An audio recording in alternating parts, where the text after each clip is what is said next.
Hi hello. അപ്പോൾ ഇന്ന് ഞാനും എൻ്റെ ഫാമിലിയുമായിട്ട് എല്ലാ മന്തും മുടങ്ങാതെ വരുന്നൊരു സ്ഥലത്താണ് വന്നേക്കുന്നത്. ഇത് വന്നിട്ട് കൊല്ലത്ത് കാട്ടിൽ മേക്കതിൽ അമ്പലമാണ്. കുറേ പേർക്കൊക്കെ അറിയാമായിരിക്കും ഈ അമ്പലത്തിനെ പറ്റിയിട്ട്. അപ്പോൾ രാവിലെ അവിടെ എത്തിയ ഉടനെ തന്നെ രുക്കുമണിക്ക് ഫുഡ് കൊടുക്കാമായിരുന്നു. രാവിലെ ആയതുകൊണ്ട് അവൾ ഒന്നും കഴിക്കാതെ വന്നത്. ഫുഡൊക്കെ കൊടുത്ത് ശുണ്ണരിയായി നിൽപ്പുണ്ട് ഇവിടെ ആൾ.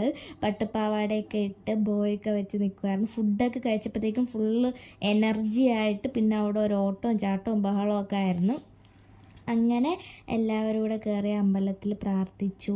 അപ്പോൾ ഇതാണ് അവിടുത്തെ മണി കിട്ടുന്ന സ്ഥലം. ഇവിടെ ഭയങ്കര പീസ്ഫുള്ളായിട്ടുള്ളൊരു സ്ഥലമാണ്. എനിക്ക് ഭയങ്കര ഇഷ്ടമാണ് ഇവിടെ വന്ന് നിൽക്കാൻ. അങ്ങനെ മണിയൊക്കെ കെട്ടി അവിടെ കുറച്ച് കടകളൊക്കെ ഉണ്ട്. അപ്പോൾ അവിടെ കയറി സാധനങ്ങളൊക്കെ കുറച്ച് വാങ്ങിയിട്ട് നേരെ തിരിച്ചു വരുന്ന വഴിക്ക് നല്ല വിശപ്പായിരുന്നു എല്ലാവർക്കും. അപ്പോൾ വരുന്ന വഴിക്ക് ഒരു റെസ്റ്റോറൻറ്റ് കയറി ഫുഡൊക്കെ കഴിച്ചിട്ട് നേരെ വീട്ടിൽ വന്നു. അപ്പോൾ ഇപ്പോഴും എൻ്റെ ചാനൽ സബ്സ്ക്രൈബ് ചെയ്തിട്ടില്ലെങ്കിൽ ഒന്ന് സബ്സ്ക്രൈബ് ചെയ്തേക്കണം.